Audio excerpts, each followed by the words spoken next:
coming out. A happy postponed Asparagus Festival Day. That's right. Well, welcome. Thank you so much for joining us for Echoes of Nature, Hampshire County. I'm Kim Hoff, and I'm a poet-naturalist and environmental educator, and I'm Jess Martin. I'm a singer-songwriter. And we have put together Echoes of Nature, Hampshire County, as a project that we're going to delve into a little bit more in just a second. But before we sort of give more information about the project itself, we do have a few people that we would like to thank.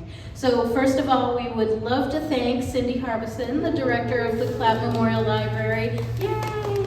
Cindy has been our champion from day one with this, when we brought our project idea to Cindy, and she was right away ready to write us a letter of support for our Belchertown Cultural Council grant, and has just been with us all along, helping us plan and organizing. So thank you, Cindy, for having us and being such a great support. Suggested where we should hike in Belchertown. Yes, so thanks to Cindy, we have quite the piece here for Belchertown. And also, we would like to say thank you to Marcin, who has departed for the day, but who was very instrumental in getting us set up today. We also want to thank Peg and Lou from BCTV for being here and filming us for BCTV. A thank you to Peter Stewart from the Belchertown Cultural Council for being here. And of course, thank you to the Belchertown Cultural Council for funding and supporting this project. We definitely would not have been able to do this project without that support. And we want to thank Emily Pappas for being here from the Sentinel. Welcome. And to everyone else who is here, thank you to our friend Max. Steph and Max, thank you for being here. And you at home. And all of you at home. And thank you, Jess. Oh. So I guess before we get started, how many of you have ever gone to or looked to nature to find comfort or solace? Is anybody? Yeah. So that's a lot of what this project stemmed from for us. So, we can go to nature for a million different things to find comfort. For some people, what are some of the things you do out in nature to help you find peace or comfort? Anybody? Does anybody? Mostly walk. Mostly walk, right? So walking, which is what we happen to do for this, but a lot of people bird watch, a lot of people garden, maybe sit out at the beach, maybe just look out their window at the beauty around them, sit in their backyard or their front stoop, or maybe some folks bird watch. So many ways we can enjoy nature. So we want to, with this project, help people to be inspired to connect to nature in whatever way that means something to them. For us, this project was a way for us to connect not only to nature, but to each other and to our art. And for us, it was really important as far as finding comfort, because this project stemmed from us in a time where we've been doing a lot of caregiving, a lot of elder care for, at first, both of my parents who lived with us and then moved to a senior community. Then both parents were in and out of rehabs and hospitals, and then through the time of my mom passing away in January. So a lot of this project and the comfort and solace that we found and the inspiration we found stems from either finding our way back to nature or finding a way just through life in nature. So, Jess, do you want to let folks know a little bit about what to expect? Sure. Well, we have a very exciting slide that Kim put together. Where we will be going on this journey today is 6 locations, and those are, of course, here in Belchertown. We travel to Sweet Alice Conservation Area. Then you can swing south towards East Hampton. We went to the old trolley line trail and down to Southampton, and then we were up in Northampton and Williamsburg. And we'll tell you a little bit more about each spot as we get there. But yeah, this is called Echoes of Nature, Hampshire County. And this is another, just to give you context, there's a lot more of Hampshire County to explore. And so we hope that this inspires you. Kim put together resource sheets over here that are available that tell you about parking and how to access these trails. But there's so much more to explore, and we really went with intentionality to find some smaller trails so that we could do, mainly because of time limitations, something that we could do for an hour to an hour and a half that we felt like was as accessible as possible as far as like ability. But again, what we stress throughout this performance is that it's meet yourself where you're at. You can do as much or as little as you like.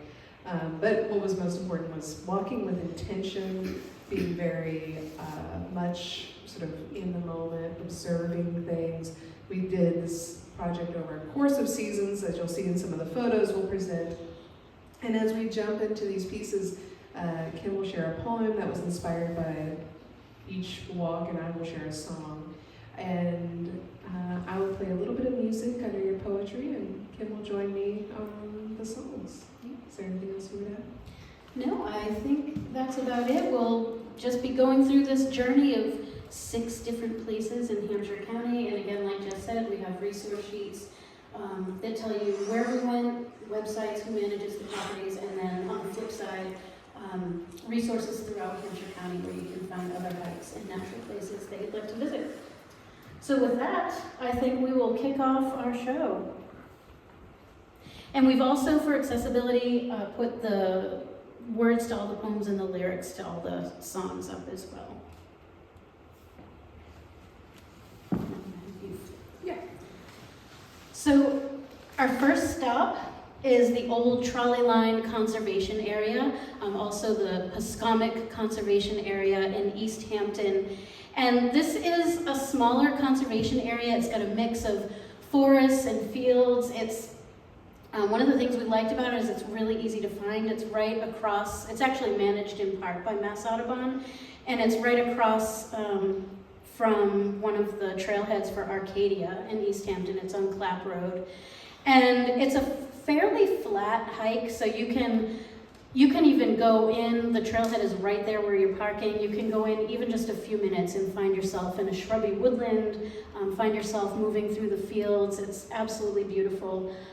We were there in March, and even at that time, there were so many birds. There was already some plant life starting to burst into springtime. So for anyone who's a bird watcher or a plant person, these fields are a great place to go.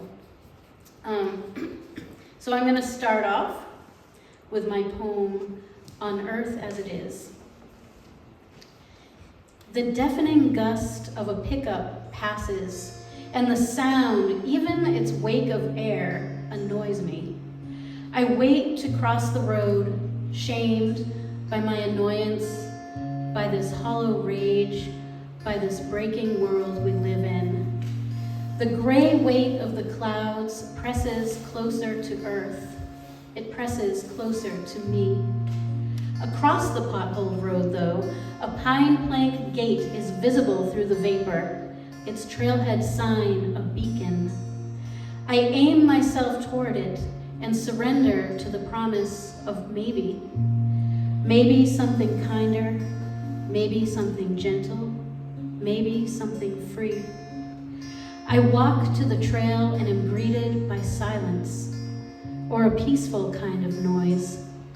The squelch of mud that surrounds my boot, some proof of winter's thawing. The skitter of a chipmunk dashing head first to the safety of his den. Then, tiny twigs and leaf stems crack as mid-March squirrels chase and chide. They climb trees, seek and hide in their own spring search, frenzied for renewal. I press into the plush of leftover leaves that swish as they usher me to a patch of icy white persisting in the fog. I crunch past this last blur of winter to the start of spring. Brown blades of last year's grass waiting to fill with sunshine. My walking feels like hope to me. My steps become more sure. Chaos, fear, hypocrisy, hate evaporate into mist floating from the trail. The dim lit dull surrenders to winterberry holly red, to black raspberries purple stem, to white ghosts of summer's goldenrods, to mosses many greens. Even coyote's twisty scat, tethered to grass by fur and bone, has a beauty when I see it here. What should be is what is, quiet world made real. By honking geese, by chickadee's song, by killdeer's high-pitched tone, by blue jay's call and catbird's cry, by robin's probing questions, by the fading sound of stopping rain, by sounds of breath, my own. This earth, I'd like for her to keep me close. The field glistens all around me.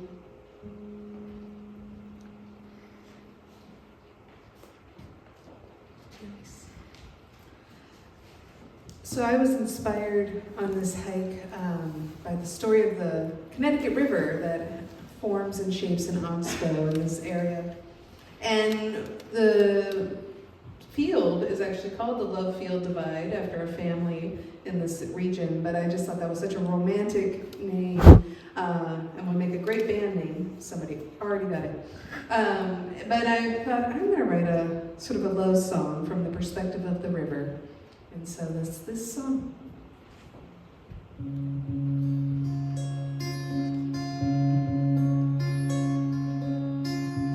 Years ago, I was a wanderer, knew what I needed and I knew what I learned. Call me the river and you were my bird.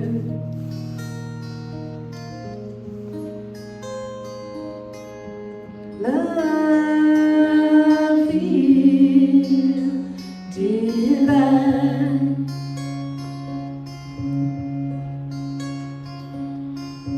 Before there were maps, before there were lines, I crossed mountains and I bent time. That was before this love field divine.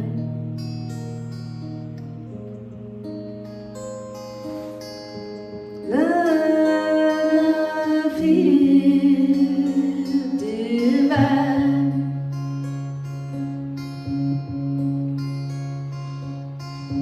Live in a stick house on the old trolley line. My trees rise up like hands to the sky. You fly on by. Always fly on by.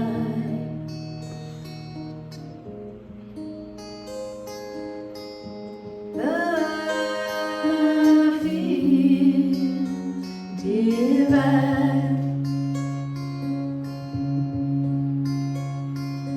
Am I so different? Would you recognize purple thorns catching the gray skies hides my eyes?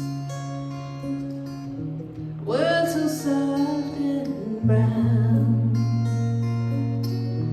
both below and above the ground.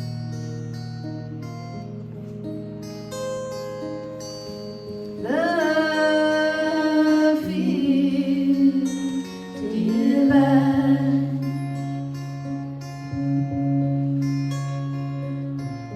Love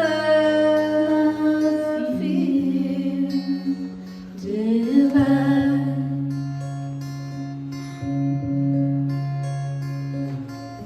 Love field divine.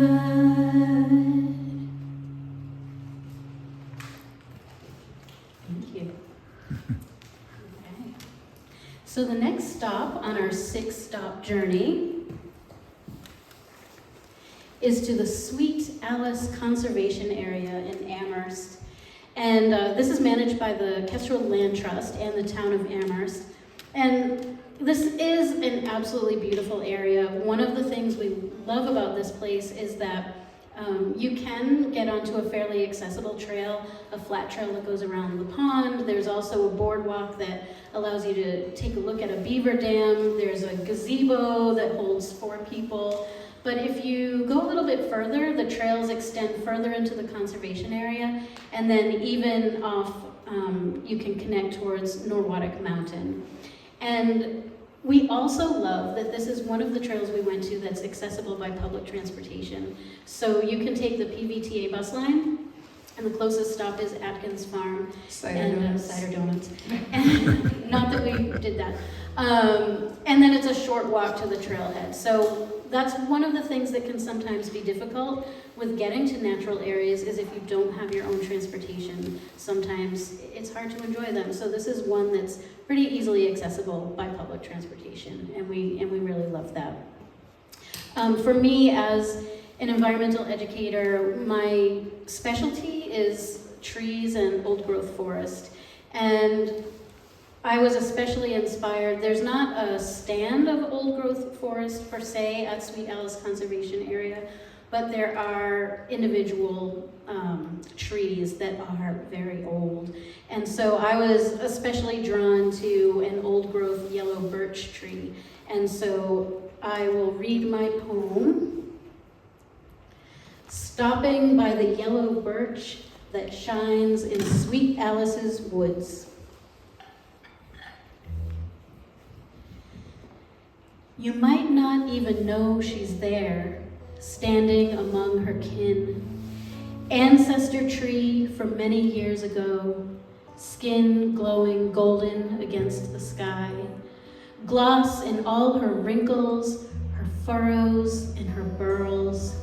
Scars from that unexpected lightning that struck her in her prime, but didn't keep her from living. Even when the snow, or maybe it was wind, tore her limbs away, she kept reaching for the sun. And when her skin peeled and rolled like scrolls proclaiming her inner life, she still produced her seeds in spring and released them to the breeze. All of this as if to say, no, world, you can't stop me. Yellow birch sprouting in the cracks of rocks, crevices of rotting logs and moss of fallen trees. Saplings rise, defying death, tree of new beginnings. Walking through the woods, you might not even know they're there, almost hidden in the yearly rush of understory's youth, in the shade of elders' canopy. The young ones that come after are wispy and fine, flexible, new. Their tender bark, fresh and shiny, buds emerging in the season of green. They stand tiny by grandmother's side.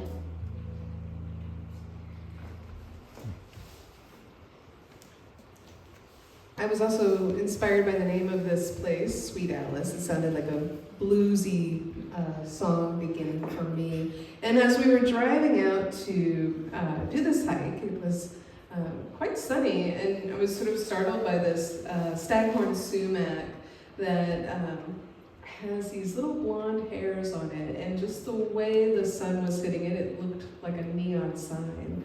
And that was the start of our walk.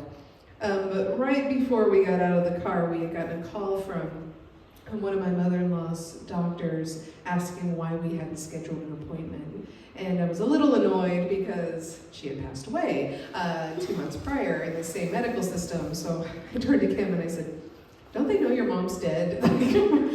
So we had to call and tell them. And so I was sort of walking off that frustrated energy, and that's thinking of this space. Sweet Alice, that's where I started. Let's check the level.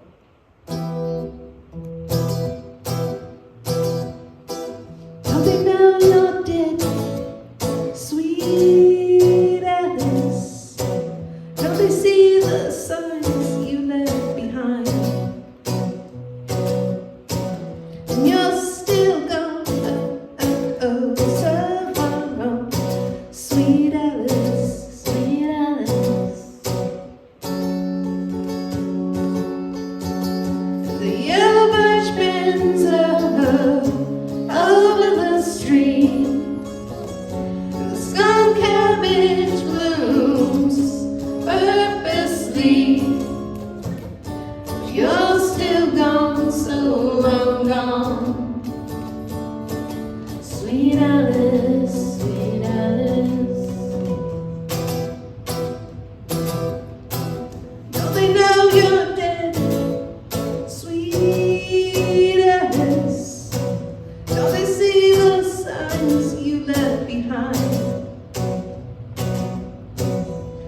life's young and so very green.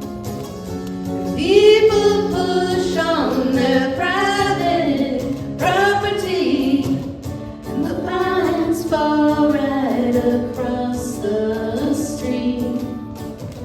You remember the scene, sweet Alice, sweet Alice.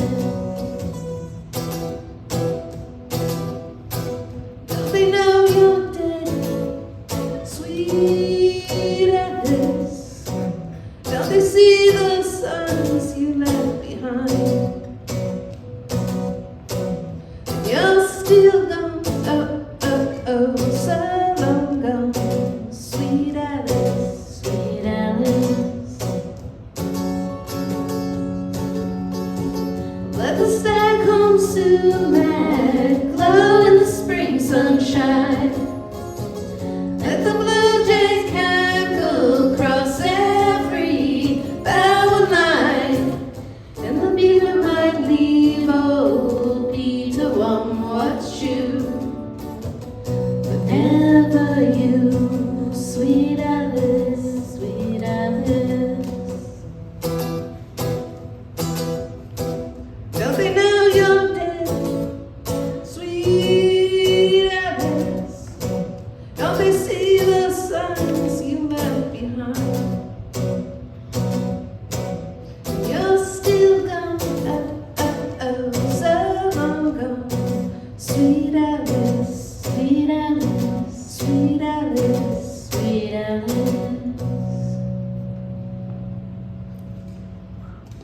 Thanks, Jess. So the next stop on our journey, we'll be leaving Amherst and heading north to Williamsburg, where we visited the Bradley Sanctuary. And the Bradley Sanctuary is owned and managed by the Hilltown Land Trust. And it was donated to the Hilltown Land Trust by Oliver Bradley and Barbara Rust in 1989. And this particular place it's a little bit harder to find than some of the other ones we went to.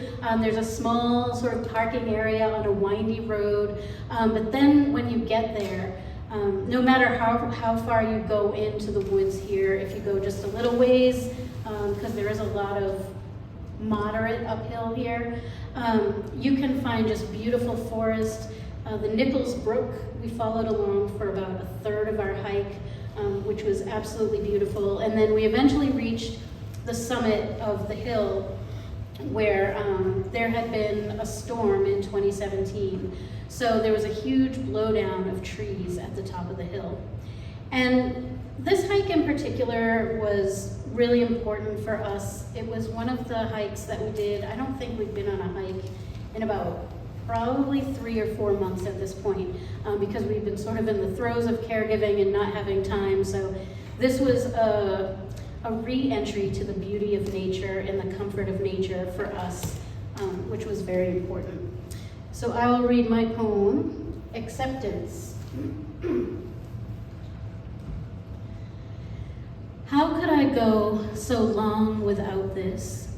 The deep breath of uphill walking, the walking into the depth of trees, getting so caught up in seeing, I almost forget I'm listening too, to the slow trickle of a breeze that crescendos until I realize it's a stream. How could I go so long without this, following those ripples of sound and water, staying along the edge of the stream, not because I'm afraid to cross it, but because I don't want to leave its side. How could I go so long without this, finding a summit of fallen trees, but knowing there's more there than death? A crisscross of trunks that sink in the soil into pillows of duff and cushions of pine, and sprigs of hemlock laid down to honor the legacy of moss in a blowdown of trees, the life that springs from decaying branches. How could I go so long without this? The tears of astonishment, the astonishment of tears.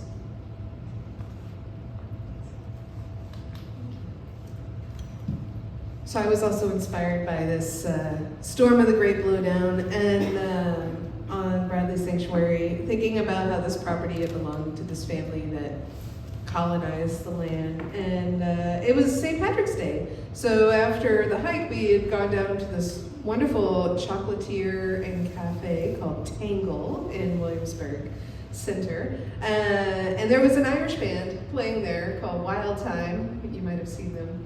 But so it sort of inspired me to think of this, create an Irish reel and tell the story of this family in this big storm.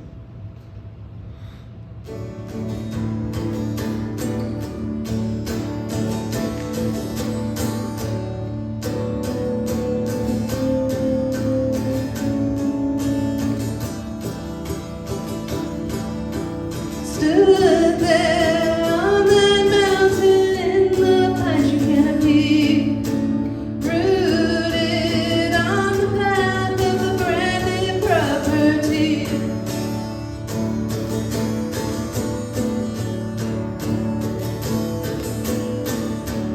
Follow, follow my father from shore to shore.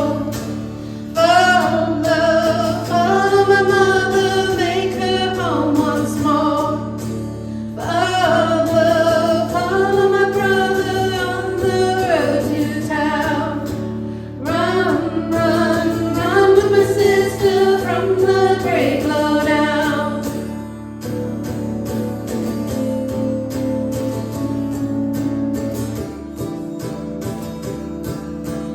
Bending under the rain as the storm awaits, reaching way up high, each breath shakes.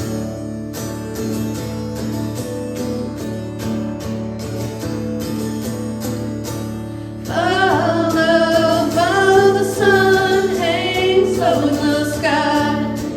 Follow, follow the moon, another winter night.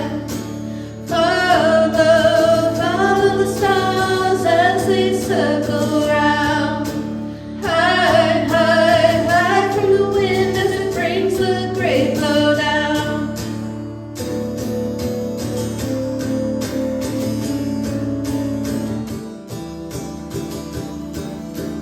Hear it all come crashing, the air snaps each tree. Once was a mighty mountain on that Bradley property.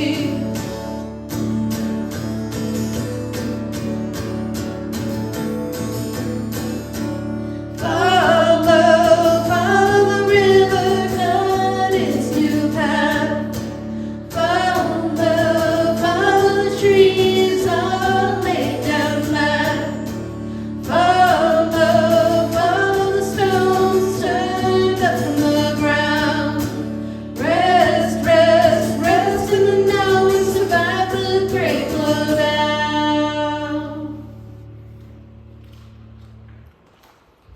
Thanks, Jess. So the next stop we took, this is our fourth stop, I believe. We headed off to Southampton. And actually, this was our first stop. This is the first hike that Jess and I did. And it was in the summertime. It was in July of last year. We went to Wolf Hill Sanctuary in Southampton. And this is a small, beautiful sanctuary in Southampton. Again, it's another spot where there's parking for just a few cars. And the trail is about a 1.5 mile loop. And it's a very sort of uncrowded trail that goes through the woods down to Alder Pond, and there's a bench down there where you can sort of view birds, just listen, just take in the nature all around you.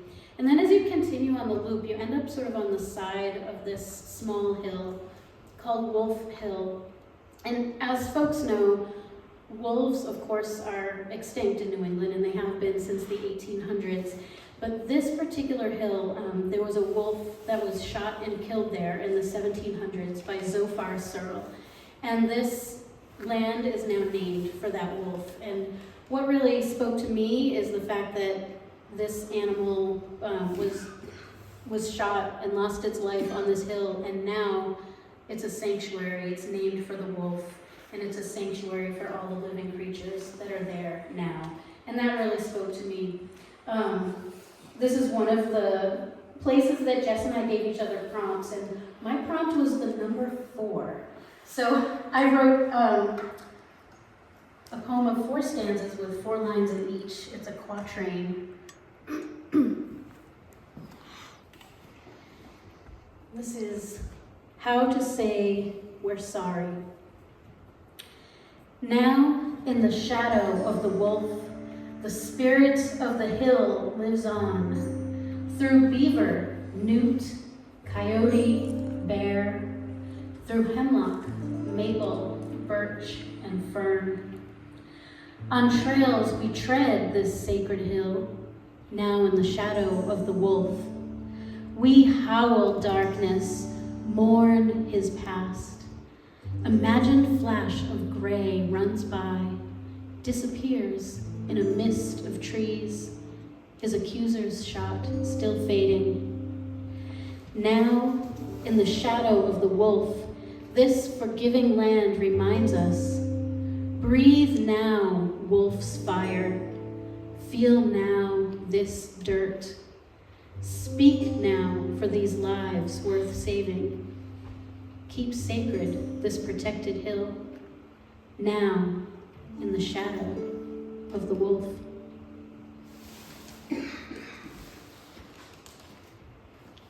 Thank you. So my song is titled Sanctuary.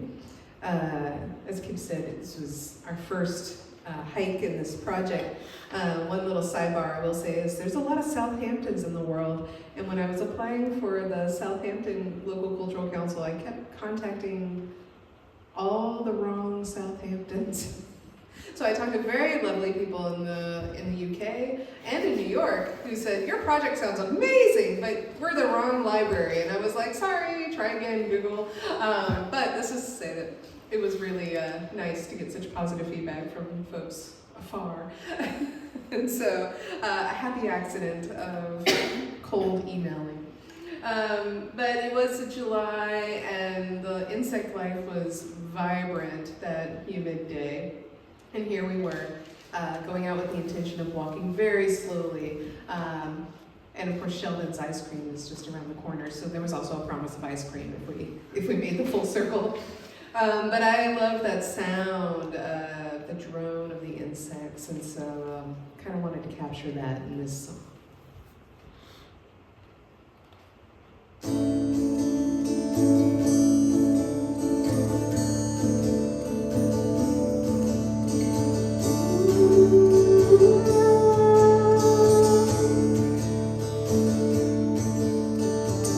We've come to God. We turn to my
So the next stop on our tour, we headed off to Northampton, and we were very surprised to find this place, which is practically in our neighborhood, and we never knew it existed. So you never know what you're going to find very close to your own backyard.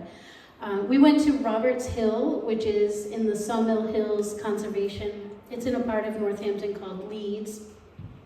And here, I think this was probably the most challenging of the walks we did. It was still pretty moderate, but there was a bit more uphill, some rocks and roots. We followed the Meadowbrook Trail, which sort of followed a stream.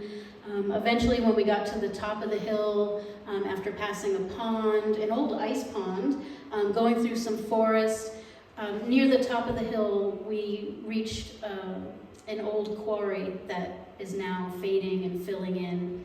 And then we got to the summit with these astounding views of the Notch and the valley. We had absolutely no idea this was there. We ran into friends. We were like, we never heard of this place, and here are our friends. So what spoke to me at this time, it was late August when we did this hike, and we were sort of, again, in the sort of throes of caregiving. We're like, we have 2 hours. Let's get to the woods, quick.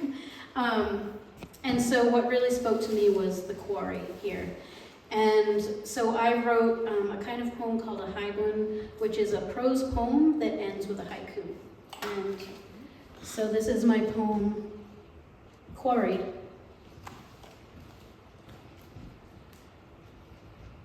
Quarries are everywhere when you think about it. Great holes left behind, dug out, pulled out, pried out, grieved. We hiked that late August day and passed a stump excavated by rain and insects and decay. The stump was hollow from its jagged but softening rim right down into the soil. A woody container filled with an emptiness so dark we didn't dare to reach inside. Then, at an intersecting trail, we stopped at an old pine tree blazed with bright blue markings, telling us which direction to turn. Under the blazes, the unmistakable sign of the pileated woodpecker. Rectangular cavities, pecked and poked, as the bird must have pulled out beetle after flailing beetle. And further down the trail, holes fronted by tiny avalanches of soil lined the path, left by a black bear who dug there for grubs, fattening food for the onset of fall. Almost near the top of the hill, a man-made quarry sat fading, filling with the humus of a forest of many years. Slabs of granite lay cracked and broken, extracted by men, left for time to swallow them, rock and man alike. We sat on the edge of that now shallow pit, our own hearts emptied by the quarrymen we called caregiving, guilt, and grieving. We looked, we listened for something to fill our souls back up. We found the song of the wood thrush, the reflection of trees on water, summer heat easing toward cool, a root hole rimmed with moss, tiny mica heart shining from inside, a carpet of partridge berry ready to fruit, a dragonfly's shimmering royalty, the hills to the west under a blue, blue sky, quarry and sunshine, hollow, surrounded by life, making room for hope.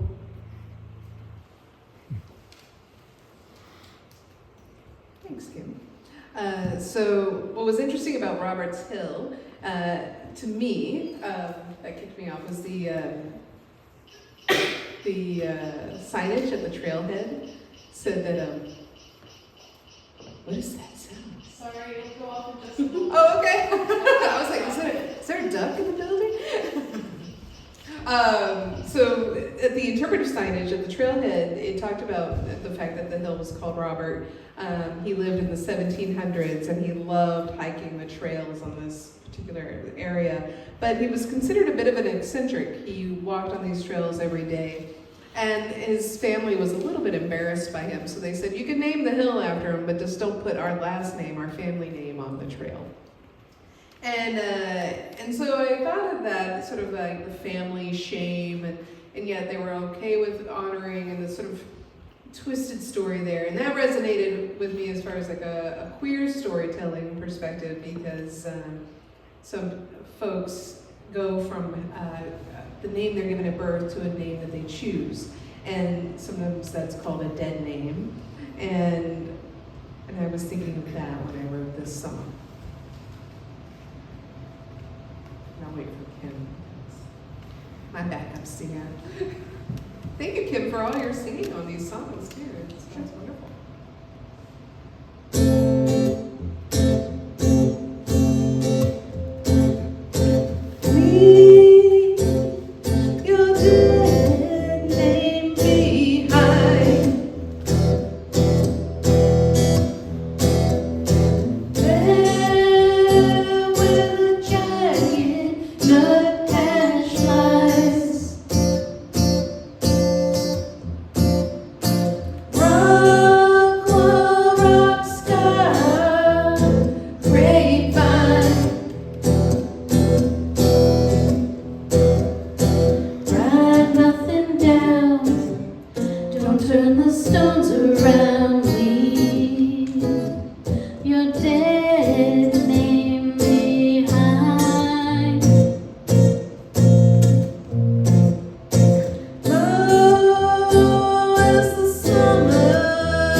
We've come to Belchertown, Massachusetts, where we visited the Lake Wallace Sensory Trail.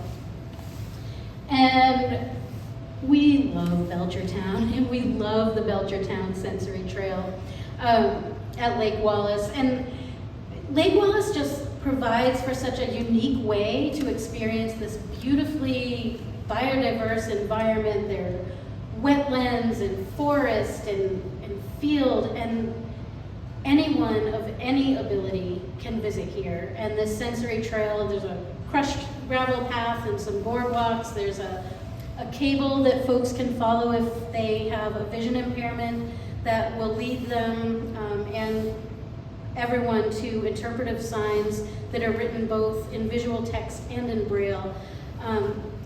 So we just love the welcoming nature and nature being welcoming to absolutely everybody here at Lake Wallace. And this is especially important, and to us it really resonated because this trailhead sits at the site of the old Belchertown State School for the Feeble-Minded, as it was called. And that school started out like many similar schools in Massachusetts with the intention to educate and provide a home for people who were living with disabilities. But like many schools, a lot of stories of neglect and sickness and abuse and even death came from there.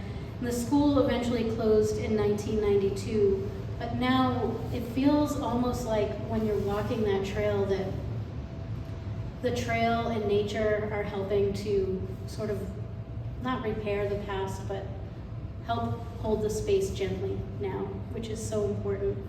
And we did this walk, you can see we did it in October.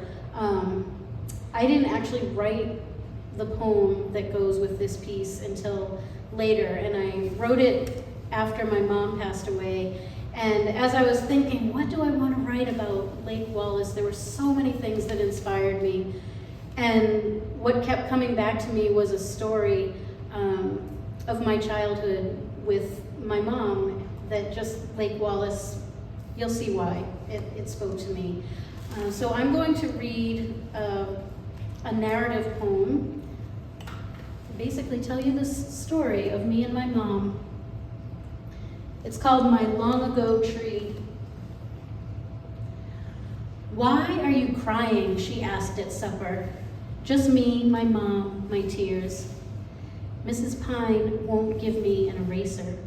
She says I shouldn't get things wrong, but today I did.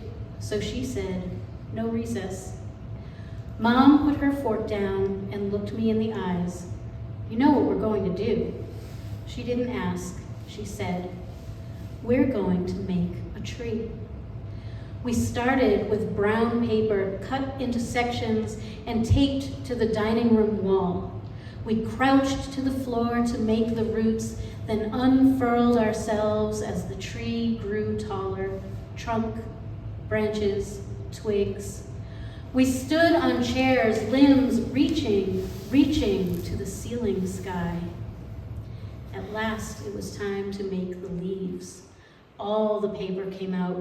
Green, of course, and yellow too. Red, orange, purple, brown. Any color will be just fine, she said, on this, our dining room tree.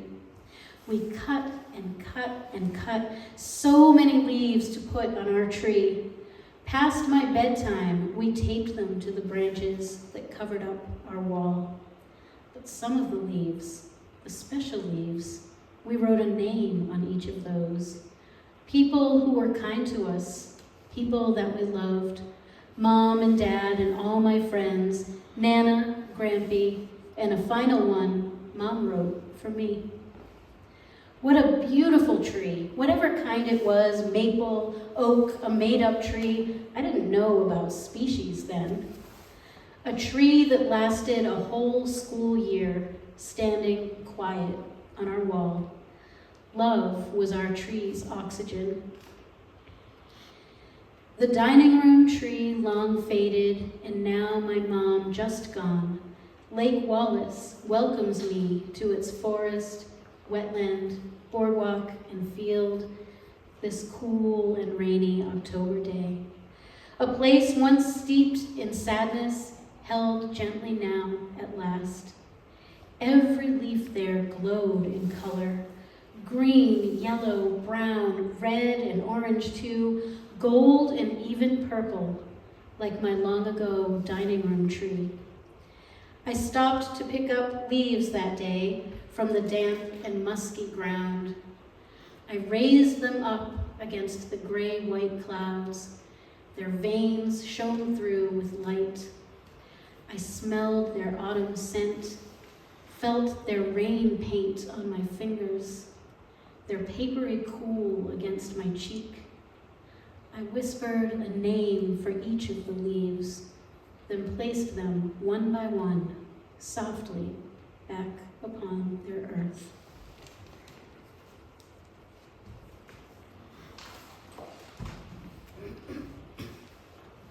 And for me, as Kim mentioned, it was raining that day when we were hiking. I'm doing the walk around the lake, and so it reminded me of a story of some French scientists who did published a paper saying that water could carry memory, but that was later disproved. It turned out they were suffering from something called research bias. They were seeing the results they wanted to see. And that's a fascinating story for Hollywood. But to me, as we were driving into Belchertown, as we were approaching the trailhead, and we were entering the state school property, I felt a sense, I think we both did, of sort of foreboding, something that tragic had happened here. We didn't know the story at the time, but we could feel it in the landscape, in the abandoned buildings. And so while water might not carry memory, I think place does. I think sometimes we can feel that. And so I was inspired to write this song.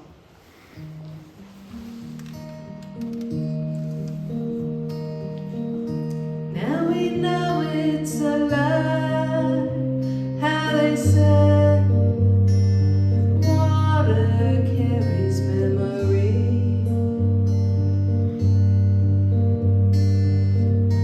Now we know it's a lie, even the rain can hold the sea.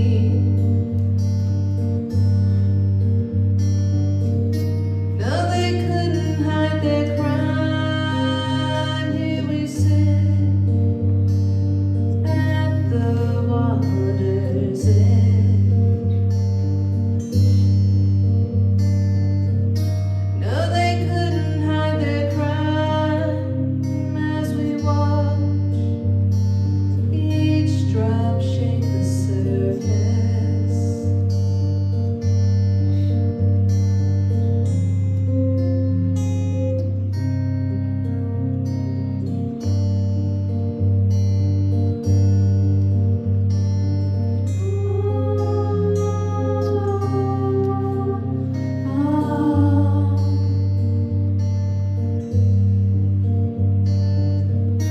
Will the lake remember you when you were caught a broken fool?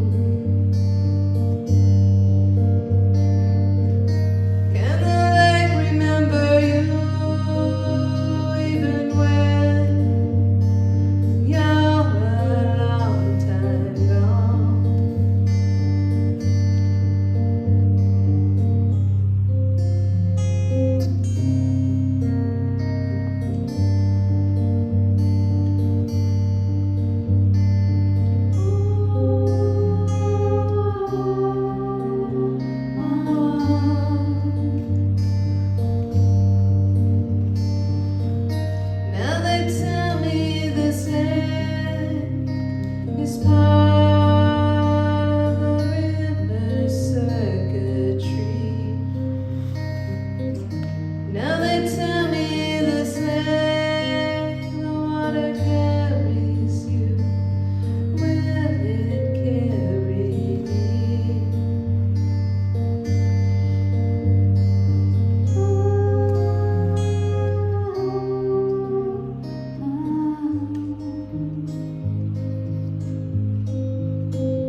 I'll remember you.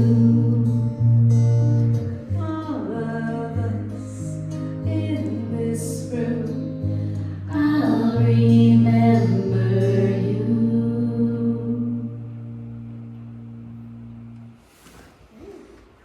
Thank you so much, everybody.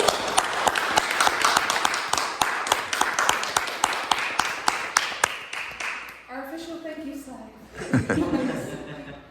With our ruble rimmed in moss with a tiny mica heart shining from the side. Yeah, but you find by looking closely, right?